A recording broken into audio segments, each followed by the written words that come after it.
If you find that coughing flares or exacerbates low back pain, then in this video, you're gonna learn why that is and how you can avoid that in the future.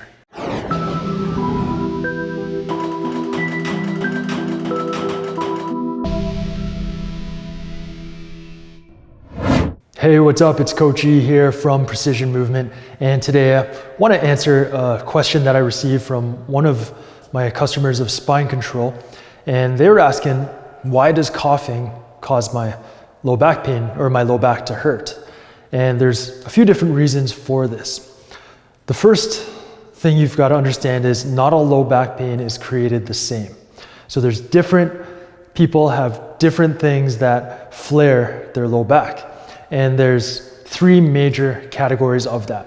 One is flexion dysfunction, which is any type of flexion movements, whether it's staying in a flexed posture, repeated flexion over time, or lifting something super heavy with the flexed spine. That's when those activities, when those movements irritate the low back, that's known as flexion dysfunction. Another is extension dysfunction, so it's the opposite of flexion dysfunction. Any movements or positions where the spine is in extension, it could be standing, it could be walking, it could be lifting with maybe squatting with a very extended spine. If those types of movements tend to exacerbate or cause low back pain for you, then extension dysfunction is what is identified for you. Finally, there's compression dysfunction. So this is where it's straight up compression, which is the force, even without any weights or anything, it's the force of gravity acting on my spine, pushing it down together. If that's irritating for you, then compression dysfunction is it. And there are a few different things that we can do for either flexion, extension, or compression dysfunction to mitigate the effects of coughing on low back pain. So what is that? So first of all, when you cough, most people go into flexion when they cough. So you cough, the abdominals engage, and it's just that subtle movement right there because the abdominals are flexors of the spine. So this typically irritates people with flexion dysfunction more than any of the others, because if you have extension dysfunction and you go into flexion, that's actually going to relieve some of the pressure off the part of the disc or the ligament or tissue that is irritated. If you've got compression dysfunction, then any type of strong muscular contraction of the torso muscles could irritate your spine. So here's quick tips to get away from that. If you have flexion dysfunction and you're coughing, get up tall. So get into a little bit of extension and cough from there. Okay, so if you're sitting down, you're gonna wanna stick your hand behind your back, get into extension, lean back, and then cough from there. And that's gonna eliminate the possibility of coughing causing problems.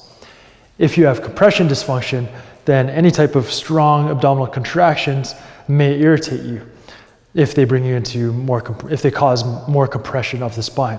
So to mitigate for that, one technique that I recommend is place your hands on your hips, on the pelvic bones, and push up, but allow your shoulders to shrug and cough from there.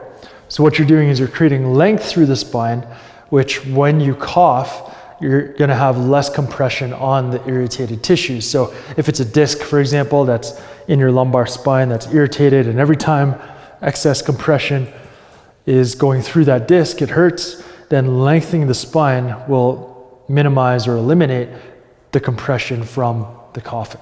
Okay, so that is the basics behind why coughing can irritate the spine and how you can avoid, if you do have a cough and you do have low back pain, how you can avoid flaring up your low back more so because of your cough.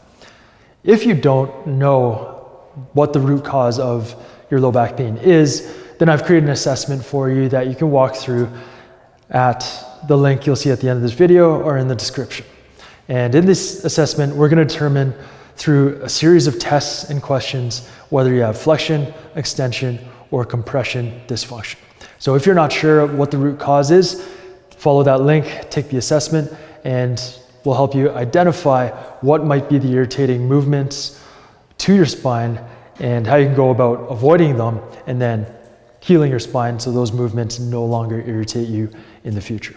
All right, so check that out and get your diagnosis. It's not a medical diagnosis. I'm not a doctor. I'm just some dude on the internet. But check it out, identify what it is that's the root cause, and then you can work from there.